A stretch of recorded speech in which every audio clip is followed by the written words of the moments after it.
अस्सलाम वालेकुम, मैं वसीम मलिक हूँ। मेरे साथ रिजवान गिलज़ई और असद चौधरी साहब मौजूद हैं और इस वक्त हम मौजूद हैं पेशावर हयाताबाद स्पोर्ट्स कम्प्लेक्स के उस फुटबॉल ग्राउंड में जहाँ सुबह पाकिस्तान तहरीक इंसाफ बिलखसूस सुहेल आफरीदी एक जलसा करने जा रहे हैं। 2 रोज़ पहले हमने देखा कि DGISPR की जानिब से एक प्रेस कॉन्फ्रेंस सामने आती है, जिसके बाद मुल्क में एक तूफ़ान मच जाता है। जिन अल्फाज का चुनाव उन्होंने साबिक़ वज़ीर-ए-आज़म इमरान खान के लिए किया, सुहेल आफरीदी के लिए किया, सिक्योरिटी थ्रेट तक कहा, तो उस पर फिर गुज़श्ता रोज़ पाकिस्तान तहरीक इंसाफ की जानिब से बैरिस्टर गोहर, सलमान अकरम राजा और असद कैसर की जानिब से इस्लामाबाद में एक प्रेस कॉन्फ्रेंस भी हुई। अब सुबह क्या होने जा रहा है, क्योंकि तमाम तर नज़रें सुहेल आफरीदी की जानिब थी और इस जलसे में तहरीक तहफ़्फ़ुज़ आईन पाकिस्तान, जिन्हें इमरान खान ने मैंडेट दिया है अगर कोई मज़ाकरात होते हैं या कोई एहतजाजी तहरीक अगर होती है तो वो दोनों अल्लामा राजा नासिर अब्बास और महमूद अचकज़ई भी यहाँ होंगे, सुहेल आफरीदी भी यहाँ खिताब करेंगे। ओवरऑल जो इस वक्त पख्तूनख्वा में उस प्रेस कॉन्फ्रेंस के बाद जज्बात हैं, उसकी अक्कासी जो है वो कल हमें देखने को मिल सकती है। तो मुमकिन तौर पर क्या होने जा रहा है, क्योंकि अभी वज़ीर आला पख्तूनख्वा सुहेल आफरीदी ने कोई लब कुशाई उस मामले पर नहीं की, क्योंकि इससे कबल भी DGISPR ने एक प्रेस कॉन्फ्रेंस की थी पेशावर में उनके बतौर वज़ीर आला नामज़दगी के बाद, और उसका जवाब उन्होंने मुतअद्दिद पब्लिक फोरम्स पर बाद में दिया था, जो उन्होंने अवामी राब्ता मुहिम शुरू की थी अपनी पहली। तो अब देखते हैं कि कल वो किन अल्फाज में और क्या कोई नया लाहे अमल होता है या क्या होता है। तो इस वक्त यहाँ आने का और कल इस इवेंट को रिपोर्ट करने का मकसद भी यही है कि हम आपको ग्राउंड से बताएं और कल के दिन भी हम आपको बताते रहेंगे कि यहाँ की सूरत हाल क्या है। तो सबसे पहले असद चौधरी साहब, एक प्रेस कॉन्फ्रेंस आज हुई है, उसका जवाब दिया गया है, कल क्या एक्सपेक्ट कर रहे हैं और ओवरऑल इसको लेकर आप क्या देखते हैं? बहुत शुक्रिया वसीम। देखें, बैरिस्टर गोहर साहब ने आज जब गुफ्तगू की तो उन्होंने कहा कि हमारा लबो लहजा वो नहीं होगा जो गुज़िश्ता रोज़ उन्होंने तर्जमान पाक फ़ौज की जो प्रेस कॉन्फ्रेंस थी उसकी तरफ इशारा करते हुए बात की। ये जलसा जो है ये अहम इसलिए है कि जो तहरीक इंसाफ समझती है, ख़ास तौर पे वज़ीर आला खैबर पख्तूनख्वा सुहेल आफरीदी और उनके करीबी जो टीम है वो जो समझते हैं, वो कहते हैं कि हमें गाली दी गई है, उसका रद्द-ए-अमल जो है वो इस जलसे से आएगा। तो मेरे लिए तो सबसे अहम यही है। बैरिस्टर गोहर ने पहले भी कोई ऐसे बयान नहीं दिए हुए कि जिसको बंदा कहे कि जी वो अक्कासी करे पाकिस्तान तहरीक इंसाफ के उस जोशो जज्बे की, उस गुस्से की। तो बैरिस्टर गोहर ने ठंडी मीठी गुफ्तगू करनी थी, उन्होंने की। असद कैसर साहब जो हैं वो भी बड़े मोहतात होके, बड़ी एहतियात के साथ हमेशा गुफ्तगू करते रहे हैं, तो उन्होंने भी वही गुफ्तगू करनी थी। और सलमान अकरम राजा साहब जो हैं उनको जितना मैंने देखा है, मैंने सुना है, कोई बड़े से बड़ा वाक़या हो जाए तो आखिर पे उन्होंने यही कहना होता है, हम डट के खड़े हैं, हम इसका मुकाबला करेंगे। तो इन तीनों की जो गुफ्तगू थी वो तो सामने आ गई। अब अहम तरीन जो 3 लोग हैं, इन 3 के अलावा जो अहम तरीन 3 लोग हैं, उसमें पहले नंबर पे मेरे हिसाब से सुहेल आफरीदी हैं, दूसरे नंबर पे महमूद खान अचकज़ई हैं और तीसरे नंबर पे अल्लामा राजा नासिर अब्बास हैं। तो ये जो खान के 3 प्लेयर हैं, इमरान खान के जो 3 प्लेयर्स, ये वाले 3 प्लेयर्स हैं जिन्होंने आज जलसा गाह में आके गुफ्तगू करनी है। मेरे लिए अहम ये है कि ये इनका लबो लहजा क्या होता है, ये किन जो एलिगेशंस हैं या कह लें कि जो गुफ्तगू हुई है इमरान खान से मुतल्लिक, तहरीक इंसाफ से मुतल्लिक, मुस्तकबिल के हवाले से जो काइंड ऑफ लोग उसको थ्रेट भी कह रहे हैं, या यूँ कह लें कि जो एक माइंड अदारे ने बताया है कि हम क्या करने जा रहे हैं, उसको किस तरीके में उसका जवाब देते हैं। तो सुहेल आफरीदी यानी जो क्या समझते हैं, उनके करीबी लोग समझते हैं कि उनको गाली दी गई है, वो क्या जवाब देते हैं। महमूद खान अचकज़ई और अल्लामा राजा नासिर अब्बास वो क्या जवाब देते हैं, क्योंकि पाबंदी लग चुकी है इमरान खान से मुलाकातों पे, वाज़े तौर पे कहा गया, हुकूमत की तरफ से कहा गया, पहले कभी ऐसा नहीं हुआ था, अब तो पाबंदी बाकायदा अनाउंस की गई है। तो ऐसे में जब इमरान खान को बाकायदा अनाउंस्ड आइसोलेशन के अंदर डालने का हुकूमत ने फ़ैसला किया है, पाकिस्तान के निज़ाम ने यह फ़ैसला किया है, तो वो लोग जिनके ऊपर रिलाई कर रही है PTI और इमरान खान, यानी सुहेल आफरीदी जिन्होंने लोगों को लेके आना है, अल्लामा राजा नासिर अब्बास और महमूद खान अचकज़ई जिन्होंने कॉल देनी है, जिन्होंने फ़ैसला करना है कि क्या लाहे अमल होगा उनकी तहरीक का, इस्लामाबाद जाना है, शहरों को बंद करना है, वो क्या रद्द-ए-अमल देते हैं। तो इस मुनासबत से आज का ये जलसा जो है बहुत अहम होगा। मैं इस पे आता हूँ कि अब आइसोलेशन और मुमकिन इमरान खान से मुलाकातों का मामला, मैं उससे पहले रिजवान गिलज़ई साहब आपकी इस पे ओपिनियन चाहता हूँ। हम अभी 26 नवंबर को यहाँ पर आए, तब एक ताज़ियती रेफरेंस रखा गया था और उसके बाद वज़ीर आला पख्तूनख्वा से हमारी मुलाकात भी हुई थी। तो जलसा ये तब उन्होंने यहाँ पब्लिक फोरम पे अनाउंस किया था। बाद में हमने उसकी वजह पूछी तो उनका कहना था कि एक मोमेंटम रखना है, लोगों से उनका जो इंटरेक्शन है, एक वज़ीर आला का अपनी आवाम से इंटरेक्शन वो होना चाहिए, और वो कंटिन्यूसली इसको कर रहे थे। लेकिन तब 26 नवंबर को ये मालूम नहीं था कि इस जलसे की अहमियत क्या होने जा रही है। अब उसकी अहमियत तो 2 रोज़ कबल की एक प्रेस कॉन्फ्रेंस से मज़ीद बढ़ गई।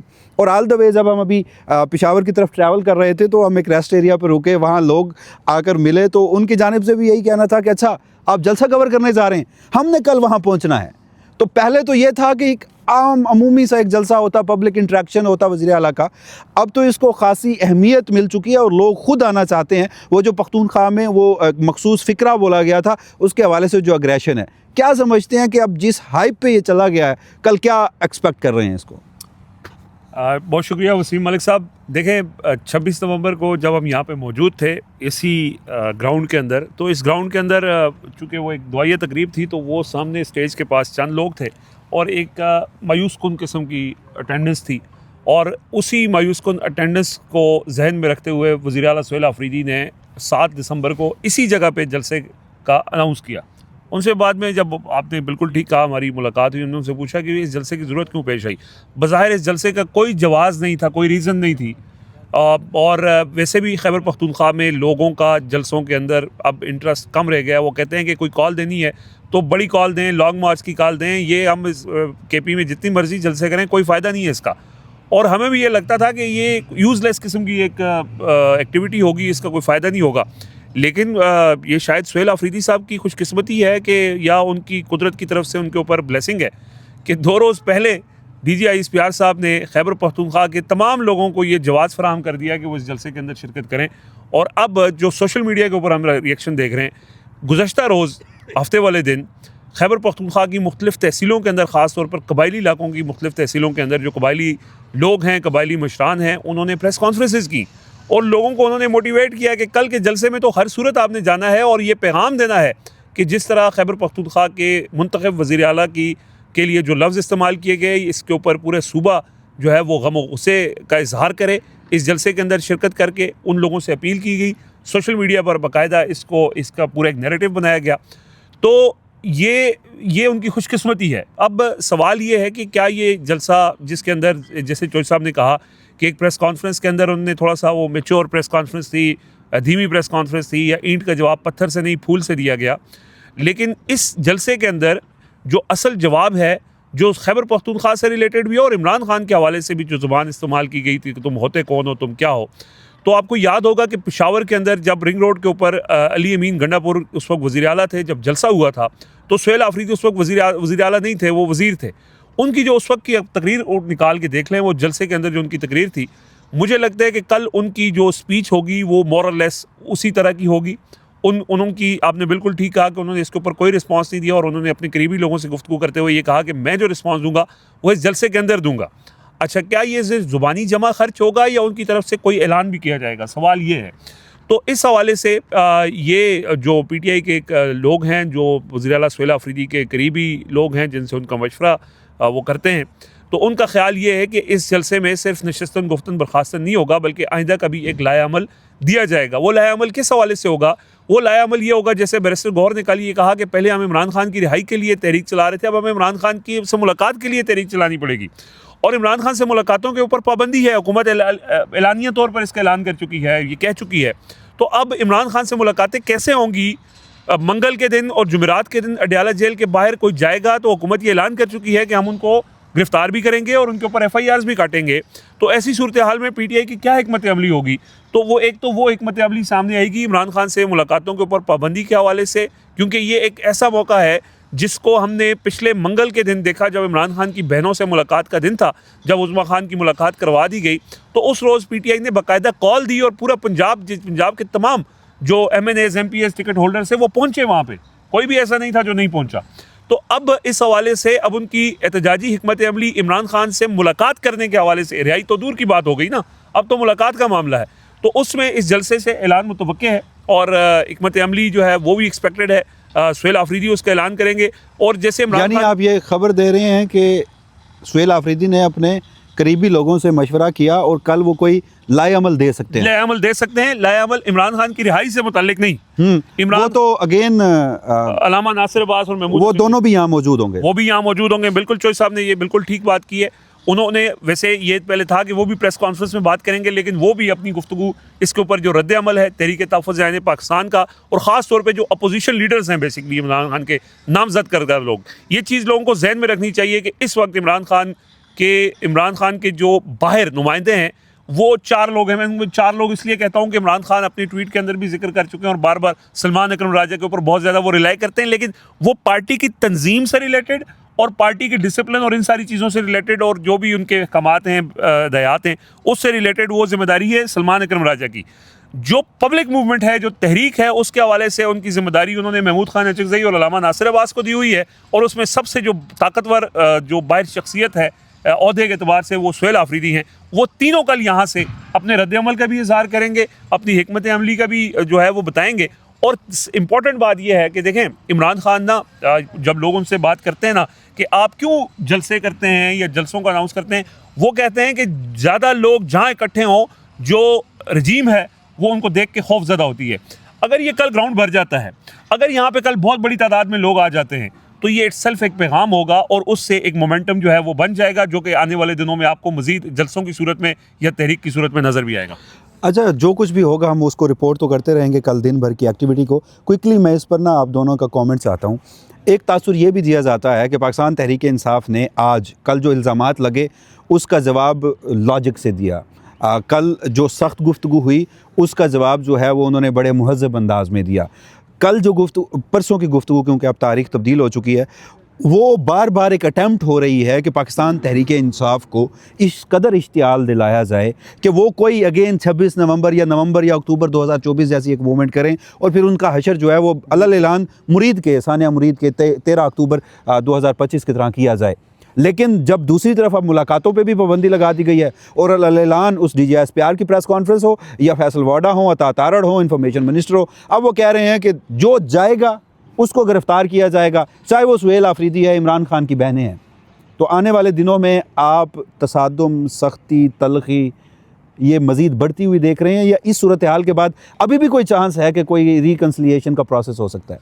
देखें वसीम, बहुत क्लैरिटी के साथ मैं ये समझता हूँ कि ये जो तर्जमान पाक फ़ौज की प्रेस कॉन्फ्रेंस थी ये इंडिकेट कर रही है उसके बाद, यानी एक सहाफ़त के तालिब इल्म के तौर पे मैं ये कह सकता हूँ कि वो ये इंडिकेट कर रही है कि अब एक्शंस का वक्त है, अब कोई बयानिया शयानिए का और बातें करने का वक्त नहीं है। दोनों तरफ से मैं तर्जमान पाक फ़ौज की मैं समझता हूँ कि जो PTI वाली साइड है, इधर से वो जो एक लफ्ज़ी बमबारी होती है वो हो रही थी, एक्शंस उस तरीके से नहीं हो रहे थे। जो हो रहे थे वो कोई ऐसी जिसको कहते हैं ना कि परेशानी का बायस नहीं बन रहे थे। तो अब उस प्रेस कॉन्फ्रेंस से लेके इस जलसे के दरमियान में कोई ऐसी बड़ी चीज़ नहीं हुई। लॉजिकल गुफ्तगू की है PTI की, उसने अरकान ने जिन्होंने प्रेस कॉन्फ्रेंस की है, लेकिन वसीम लोगों को वो गुफ्तगू नहीं चाहिए। यानी लोग जो हैं they don't care about Asad Qaiser, barrister Gohar, Salman Akram Raja और ऑनेस्टली सलमान अकरम राजा। नज़रें महमूद खान अचकज़ई, अलामा राजा नासिर अब्बास और सुहेल आफरीदी के ऊपर हैं। वो ठंडी मीठी प्रेस कॉन्फ्रेंस करें, जो मर्ज़ी बोलते रहें, वो मैटर नहीं करता। मैटर करता है कि सुहेल आफरीदी क्या कहते हैं और महमूद खान अचकज़ई और अलामा राजा नासिर अब्बास जो हैं वो क्या ऐलान करते हैं। बाकी देखें, वो जो तर्जमान पाक फ़ौज की प्रेस कॉन्फ्रेंस के बाद PTI के जो लोग हैं, जो PTI माइंडसेट के लोग हैं, वो तो सारे जो छुपे हुए थे बिलों के अंदर वो भी निकल के आ गए। मैं जी हाँ दुरुस्त है। उस मुहावरतन कह रहा हूँ कि देखिए ना, सोशल मीडिया के ऊपर वो लोग जो पाक भारत जंग में बड़ी बड़ी मीम्स बना रहे थे, जो अकाउंट्स मैंने वहाँ पे भी देखा है, वो इमरान खान के वो भारत के गुलकार थे ना, सिद्धू मूसेवाला, उनके गाने लगा के ऊपर इमरान खान की तस्वीरें लगा रही हैं। तो लोग जो है ना, पाकिस्तान के जो लोग हैं, अवाम हैं, नौजवान हैं, जो या यूँ कह लें कि जो इमरान खान को सपोर्ट करने वाले लोग हैं, वो तो निकल के आए हैं और उन्होंने इमरान खान के साथ एक मरतबा फिर अपनी हमायत का ऐलान किया है as far as social media is concern. तो अब यहाँ पे खैबर पख्तूनख्वा के लोग जिनको सारा पाकिस्तान और लोग हमारे जैसे आप जैसे बैठ के कह रहे हैं कि जिनको बाकायदा तौर पे मुखातब किया गया है, अब वो कितने गुस्से में हैं, उन्होंने कितना सीरियस लिया है, वो आज पता चल जाएगा। मैं इसी सवाल का जवाब आपसे लेता हूँ और फिर वीडियो का अख्ताम करते हैं। कल ये जो अल्फाज में दोहराना नहीं चाहता, वो खैर जहाँ वो कहते हैं ना कि अगर आपका ओहदा बड़ा है तो आपकी ज़िम्मेदारी भी उतनी ही बड़ी होती है, लेकिन उसका एहसास नहीं किया गया और ब्लंटली कह दिया गया, जो एक 4.5 करोड़ लोगों के एक मुंतखब वज़ीर आला, एक चीफ़ एग्जेक्टिव के बारे में। उसके बाद आप ये समझते हैं, जैसे आप कह रहे हैं कि कोई लाई अमल, और असद चौधरी साहब भी उसी की तरफ इशारा कर रहे हैं कि अब ये नैरेटिव्स की बात नहीं रही। तो एक सवाल ये है कि क्या पख्तूनख्वा के लोग और ओवरऑल मुल्क के दीगर हिस्सों के लोग तैयार हैं, वो निकलेंगे? और दूसरा, रिबर्टल जितना आया वो अभी सिर्फ सोशल मीडिया की तरफ से आया, वो कुछ आज़ाद मंच लोगों के सवाल और जवाब से आया जो DGISPR से हुए उस प्रेस कॉन्फ्रेंस के बाद कि हजूर आप ये क्या कह रहे हैं। लेकिन फ़ौरन ही सुहेल आफरीदी के बारे में वो अल्फाज जो थे, वो फिर उसी सहाफ़ी से ही, ये ख़बर है कि उसी सहाफ़ी से ही बाकायदा कॉल करके कहा गया कि तुम इसको वजाहत दो और कहो कि सुहेल आफरीदी के बारे में ये फ़िक्रे नहीं थे। आल तो कि प्रेस कॉन्फ्रेंस मौजूद है, फिर तमाम वो मौजूद लोग जो उस प्रेस कॉन्फ्रेंस में थे उन्होंने उसके ऊपर अपनी राय दी कि ऐसा नहीं था। फिर वो जो सदीक जान साहब, वो तो काउंट कर चुके हैं कि वो कोई 70-72 चैनल्स हैं जो रियासती फंडिंग में चलते हैं नैरेटिव्स के लिए। नैरेटिव्स क्या बनते हैं, व्यूज़ कितने होते हैं, वो भी हम सब जानते हैं। तो उस पे भी फिर वीडियोस की गई, रात गए की गई, जैसे कोई नींद से उठाकर ज़बरदस्ती किसी को बिठाया गया हो। तो कल एक रद्द-ए-अमल आएगा, तो अभी भी आप समझते हैं कि रिकन्सिलिएशन ख़त्म और एक्शंस का वक्त है, एक्शन उस तरफ से होंगे तो ये भी रद्द-ए-अमल देंगे और लोग बाहर निकलेंगे। देखें वसीम मलिक साहब, मैं मुसलसल एक बात करता आ रहा हूँ और वो ये है कि इस वक्त दोनों जो फ़रीक़ैन है ना, सुहेल आफरीदी है और पाकिस्तान की जो इस टाइम हाइब्रिड निज़ाम है, दोनों के दरमियान एक असाब की जंग चल रही है और इसमें दोनों इंतज़ार में है कि दूसरा फ़रीक गलती करे और उसके मौके का फ़ायदा उठाया जाए। और जो रजीम है या जो हाइब्रिड निज़ाम है वो बार बार उकसा रहा था सुहेल आफरीदी को कि या तो इस्लामाबाद के ऊपर चढ़ाई करें और अमन का हाल मुरीद के वाला 26 नवंबर वाला करें, या फिर ये भी उनको ये मजबूर कर रहे थे कि कोई गलती करे। इमरान खान ने बेसिकली जो गुफ्तगू कर रहे हैं मुसलसल, जिस तरह वो लफ्ज़ी अटैक करते हैं अफवाज पाकिस्तान के सरबराह के ऊपर और वो मुसलसल करते आ रहे हैं, वो बेसिकली इसी उसका मकसद यही है कि वो गलती करवाना चाह रहे थे और मेरा ख्याल है कि ये गलती उन्होंने करवा दी। जैसे अब तो रऊफ़ क्लासरा साहब ने ये बात की, मैं भी कल ये बात कर रहा था कि जब फास्ट बॉलर है वो गलती क्यों करवाता है, बाउंसर के ऊपर उन्होंने गलत शॉट खेल दी और यही इमरान खान चाहते थे। इमरान खान की पिच पे खेले हैं, इमरान खान की पिच के ऊपर खेले हैं और उसका फ़ायदा किसको पहुंचा है? एक तो जैसे चौधरी साहब ने कहा ना कि लोग निकल आए और लोगों के अंदर एक तहरीक तहरुक आ गया और लोग मुतारिक हो गए और सोशल मीडिया के ऊपर लोगों ने उसका रिस्पांस भी किया, लोगों को एक रीज़न मिल गई बोलने की। और जो जिन्होंने ये बात की उनको, वो जो आप बात कर रहे हैं कि रात को उठा के हसन अय्यूब साहब को कहा गया कि आप वजाहत करें, वो उनको बैकफुट पे जाना पड़ा। क्योंकि देखें, वो ऐसे भी एक मिसाल दी जाती है कि जो गुस्सा है वो अकल को खा जाता है। ये गुस्से में की गई गुफ्तगू है और इसका मकसद तो ये था कि बेसिकली ये तासुर देना या ये पैगाम देना कि इमरान खान ने जो गुफ्तगू की है उसका बड़ा सख्त रद्द-ए-अमल आएगा और वो आपको अमली तौर पर भी कुछ चीज़ें नज़र आएंगी। मसलन वो ECL में नाम डाल दिए, FIR हो गई, हालांकि ये चीज़ें हो चुकी हैं।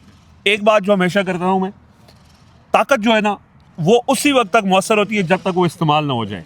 ये ताकत जिसकी वो उन्होंने धमकियां भी दी या जिसका लोग आगे उनके जो टाउट्स हैं वो ये कह रहे हैं कि अब तो PTI की खैर नहीं है, वो ताकत इस्तेमाल हो चुकी है। वो ताकत इतनी बार इस्तेमाल हुई है कि वो अपना असर खो बैठी है और लोगों को लगता है कि यार ये कोई मसला नहीं है। मसलन आप क्या करेंगे, PTI के ऊपर पाबंदी तो आपने लगा दी, इलेक्शन में आपने उनको फारिग कर दिया, वो तो केतली पे, मूली पे, गाजर पे अपना इलेक्शन लड़ते हैं, झंडा उठा के वो जा नहीं सकते, जलसा पंजाब में वो कर नहीं सकते, ECL में लोगों के वैसे नाम है वो तो वैसे ही फ्लाई नहीं कर सकते, पार्टी बैन है, मुलाकातें बंद हैं, है उसका पासपोर्ट ब्लॉक है। हाँ। तो कितनी को पाबंदी लगा सकते हैं? इमरान खान की ज़ात के हवाले से अगर देखा जाए तो एक चीज़ कंसर्निंग है कि इमरान खान की ज़ात को कोई नुकसान ना पहुंचे। अदरवाइज तो पार्टी बाहर तो सारी चीज़ें पिछले 2-3 सालों से हो ही रही है ना, और उसके नतीजा क्या हासिल कर लिया। और दूसरी बात यह है कि वो जो ताकत जब इस्तेमाल हो जाती है वो अपना असर खो बैठती है और ताकत इस्तेमाल हो चुकी, अब कोई लिमिट ऐसी रही नहीं है कि जो क्रॉस होनी है। अब यही है कि ठीक है आपने ताला लगा दिया अडयाला जेल को, अब वहाँ जो बाहर जाएगा उसके ऊपर आप ताकत का इस्तेमाल करेंगे, वो भी करके देख लें क्या मकसद अचीव होगा। देखें DGISPR साहब कल कह रहे थे मैं पाकिस्तान के अवाम से मुखातिब हूँ वो पाकिस्तान के अवाम को कन्विंस करना चाह रहे थे कि Imran Khan national security threat है, इसका साथ छोड़ दो। वो पिछले 3 साल से अरबों रुपए लगा के मीडिया कैंपेन्स के ज़रिए हर तरह से उन्होंने कोशिश करके लोगों को ये कन्विंस नहीं कर सके हैं, तो आगे कितना को कन्विंस कर लेंगे। बल्कि इमरान खान के साथ जो अब भी कहीं ना कहीं जो न्यूट्रलिटी रखने वाले लोग हैं, उनकी हमदर्दी इमरान खान के साथ बढ़ी है। वो जो मजलूमियत वाला कार्ड है वो इमरान खान के हक में गया है, और ये एक ऐसा ब्लंडर या ऐसी गलती है जिसको अब लोग खुल के इज़हार अच्छा, कर इस रहे पे ना मजलूमियत नहीं, अब शायद वो बहादुरी वाला कार्ड कल से एक शुरू हो चुका है। पहले था मजलूमियत और बहादुरी दोनों इकट्ठे, हैं। हाँ, अब है बहादुरी के एक शख्स अकेला और बदले में पूरा जो हाइब्रिड निज़ाम है। इस पे एक इंटरेस्टिंग बात आज अलीमा खान साहिबा ने कहीं कही है, और वो कहती हैं कि हमने जो आखिरी इमरान खान की जो गुफ्तगू है वो तो बड़ी फ़िल्टर और सेंसर करके कही थी। इन लोगों को जितना गुस्सा है तो इसका मतलब है कि इमरान खान ने जो एक्चुअली में उज़मा खान को कहा था वो कोई रिकॉर्डिंग जो है वो उन्होंने सुन ली है, तो सुन लिया, तो इस वजह से ये रिस्पॉन्स है। तो बहरहाल नाज़रीन, ये अब तक की डेवलपमेंट है। कल दिन भर हम पेशावर में मौजूद होंगे, इस मुकाम से भी आपको रिपोर्ट करते रहेंगे। सारी नज़रें सुहेल आफरीदी, अलामा राजा नासिर अब्बास और महमूद अचकज़ई और फिर बिलखसूस सबसे अहम सुहेल आफरीदी पर हैं कि वो कल कोई लाएअमल देते हैं, जैसे रिजवान गिलज़ई साहब ने कहा, या अभी तक वो अपना वो जो एक बोलने का, जवाब देने का हक उन्होंने महफूज किया हुआ था, तो वो इसी मुकाम के लिए किया हुआ था, इसी स्टेज के लिए किया हुआ था। तैयारियां मुकम्मल हैं जी, कुर्सियां लगी हुई हैं। ये खैर इररिलेवेंट है ना। देखिए, इस वक्त यहाँ पर 50,000 कुर्सी लगा दे, कोई कुर्सी ना लगाएं, स्टेज है, सब कुछ है, लोगों ने कल आना है, जो तकरीर होनी है वो सबसे बड़ी खबर और सबसे अहम चीज़ होगी। इजाज़त दीजिएगा, अल्लाह निगहबान।